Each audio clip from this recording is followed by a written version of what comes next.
This episode of the Ageless and Awesome podcast is sponsored by the Radiant Reset Hormone Detox Guide for Perimenopausal Women. As a woman in the modern world, our hormones are taking a battering.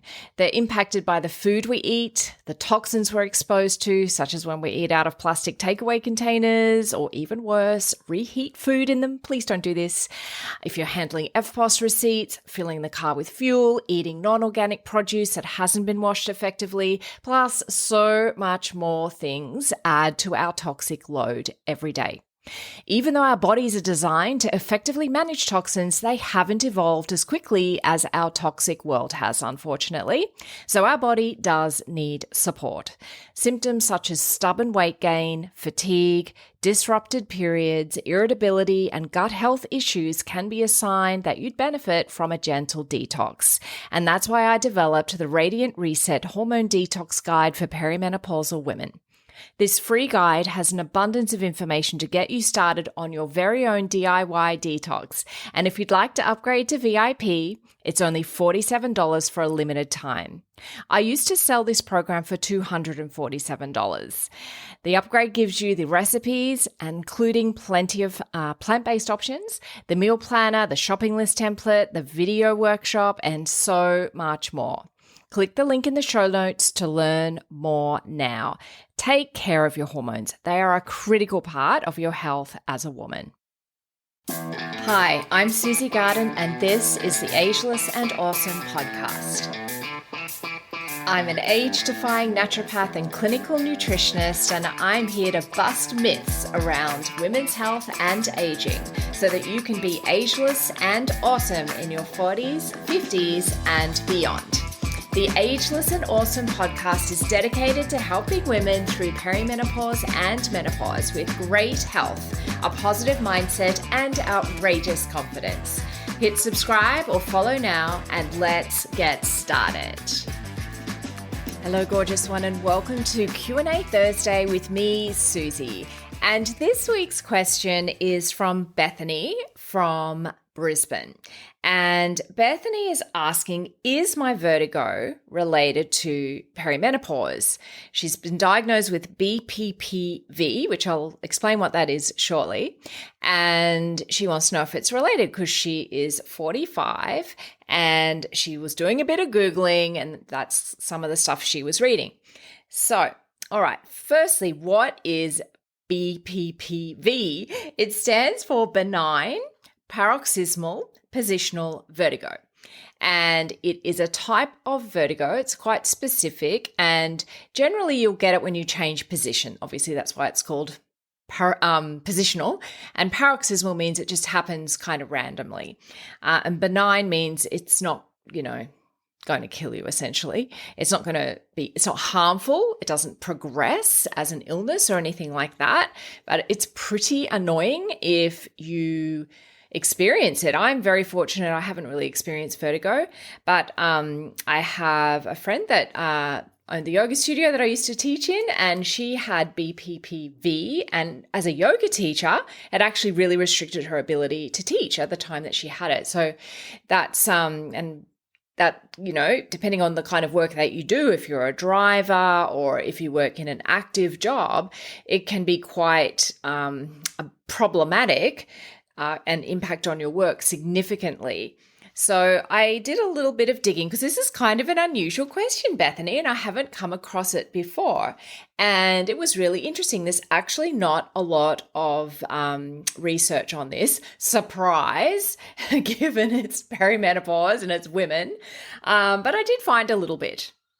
And not just in mice, although I did find some in mice. So it actually has been noted that women in menopause and leading up to menopause do seem to have a higher incidence of BPPV. And they also noted it actually in teenage years as well, which was really interesting because what comes next is they, to cut a long story short with the research that they did, they found it was fluctuating levels of estrogen rather than low estrogen is where they saw the most sort of diagnosis of BPPV happening. And when you think about it, you get fluctuating levels of estrogen in puberty and also in perimenopause. And they believe that that is it seems to be the prime suspect, I guess, for this particular condition. And some of the theories they have around why this happens is I'm going to say they've discovered, but it's still that it's more of a theory than an actual confirmed discovery. But they have a very strong theory that there are estrogen receptors in the inner ear. Now, that kind of sounds a bit weird. Like, why would you have estrogen receptors in the inner ear? But the thing is, we have estrogen receptors all around our body. And even though we think of estrogen as being a reproductive type of hormone, it actually has a number of different roles, including in, growth and development, in brain and heart health, in metabolic health. So there's a number of different roles that estrogen has in different parts of the body. So they think there are these estrogen receptors in the inner ear. And so when you get these fluctuating levels of estrogen, they're going to be impacted. Another thing that was noted is they did vitamin D levels on people in this study. And they found that low vitamin D was linked to BPPV. And when these people were supplemented with vitamin D, they had improvements in their symptoms. So that's fairly interesting. And I'm not sure whether it's been repeated or not. Generally, we like to repeat these sort of studies to make sure we still get that same result. But I found that very interesting.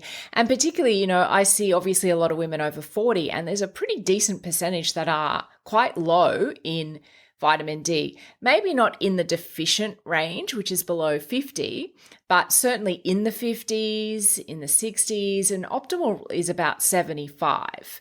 And when I'm working with women on weight loss, I want to see it at around 100.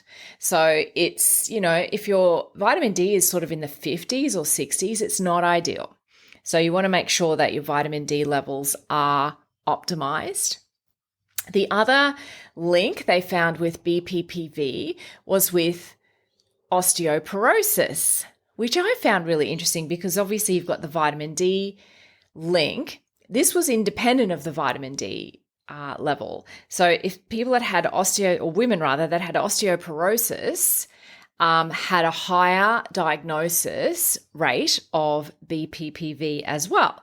And it kind of makes sense. We know that we've got tiny bones in our ears, and having that osteoporosis making the bones more brittle, it could interfere with the function of the bones and potentially cause this vertigo.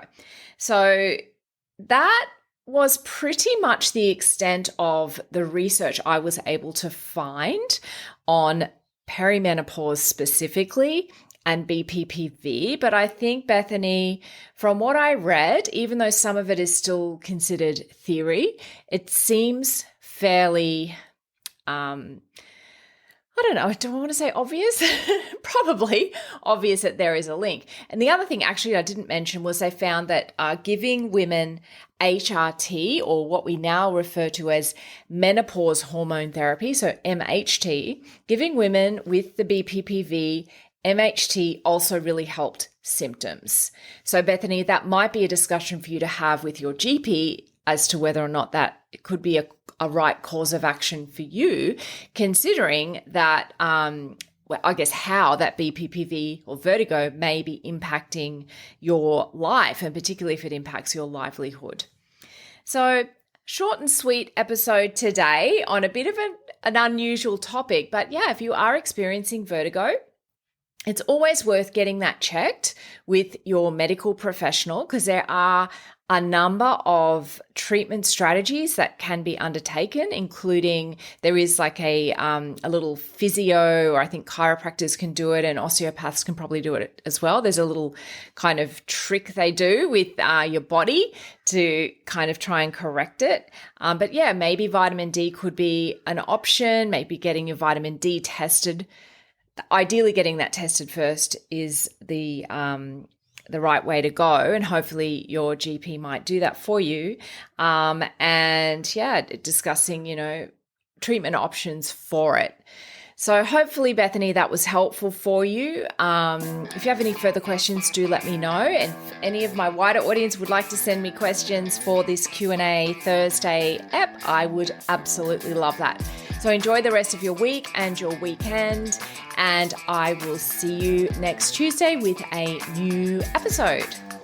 Thanks so much for joining me today on the Ageless and Awesome podcast. If you like today's episode, please make sure you click the little plus button if you're on Apple Podcasts, or the follow button if you're on Spotify, so that you get each new episode delivered to you every week. If you like free stuff, then head to the show notes and click the link to receive my free Radiant Reset Hormone Detox Guide for perimenopausal women.